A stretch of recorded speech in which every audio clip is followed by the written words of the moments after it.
Ukam va singlim uchun turmush qurishdan voz kechganman.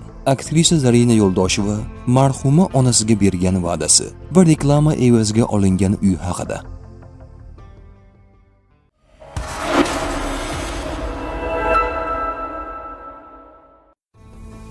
Meni bloger deyishlarini xohlamayman. Meni mashhur odam sifatida ko'rishlarini xohlamayman. Shuning uchun ham hamma bilan imkon qadar oddiy gaplashishga harakat qilaman. Lekin ko'p joylarga borganimda bloger sifatida qarashadi. To'g'ri, bu sfera ham yaxshi. Blog yuritish ham yomon emas. Lekin meni bloger deyishlarini yoqtirmayman.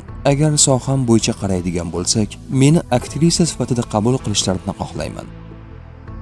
Durdona bilan ijodda ham, hayotda ham dugonamiz. Durdona Qurbonova bilan dugonamiz. U bilan ishdan tashqari vaqtda ko'rishganimizda hech qachon ish masalasida gaplashmaymiz. Faqat hayotimiz va qiziqishlarimiz haqida suhbatlashamiz. Ish jarayonida oramizda raqobat yo'q. E'tibor bergan bo'lsangiz, telekanallarning Yangi yil bayrami sonida ham men xonanda Imron bilan, Durdona Qurbonova esa Mirjalol Ne'matov bilan chiqish qildik.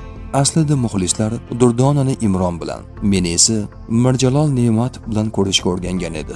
O'shanda ham ko'rsatuvga chiqishdan oldin avval Durdonaning ham oldidan o'tdinglarmi? Ertaga noto'g'ri tushunmaydimi deb so'radim. O'zi oldindan ham ish yuzasidan hech qanday nizolar bo'lmagan. Durdonaga, Zarinaga o'xshab ochiq kiyinmang deyshadi. Ijtimoiy tarmoqdagi izohlarda aktrisa Durdona Qurbonova bilan kiyinish uslubimiz o'xshab borayotgani va unga men kabi ochiq kiyinmasligi haqida yozishadi. Onam yoshligimdan nima kiyim yarashsa, shuni kiyishni o'rgatgan. Shuning uchun har doim o'z xohishimga ko'ra kiyinganman. Hech kim menga bu kiyimni kiyishing mumkin emas deb taqiqlamagan. Lekin dugonam Durdona oldinlari yopiq kiyingan bo'lsa, hozir imijini o'zgartirgisi kelib, ochiq kiyinishni xohlayotgandir. Yoki rostdan ham o'xshashligimiz bordir. Dugonalar bir-biriga o'xshasa yaxshi-ku. Reklama evaziga olgan eng katta mulkim uy bo'lgan. Shu paytgacha reklama evaziga olgan eng katta narsam uy bo'lgan.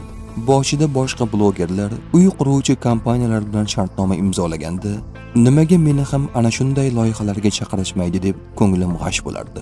U paytda kuzatuvchilarim soni u qadar ko'p emasdi. Oradan biroz vaqt o'tib, men suratga tushgan Nomus seriali mashhur bo'lib ketdi. Film tugayotganda ism familiyamizga qo'shib Instagram sahifamizni ham belgilab ketishgan edi. Ana shundan so'ng sahifamni kuzatadiganlar ortib bordi. Keyinchalik bir qurilish kompaniyasidan loyiha yuzi bo'lish taklifi tushdi va buning evaziga katta kvadrat maydonli uy berildi. To'g'ri, yuqori daromadli loyihalarda ishlaganman, lekin pul tez ishlatiladi. Uy esa yoningizda qoladi. Pullarimni kiyinishga sarflayman. Odatda pullarimni o'zimga, kiyinish va yuz parvarishimga sarflayman. Yangi kiyimlar olishni juda yaxshi ko'raman. Oila qurish bu kino ko'rish degani emas. Oila qurganingizdan so'ng hamrohingizning yaxshiligiga ham, yomonligiga ham chidashingiz kerak bo'ladi.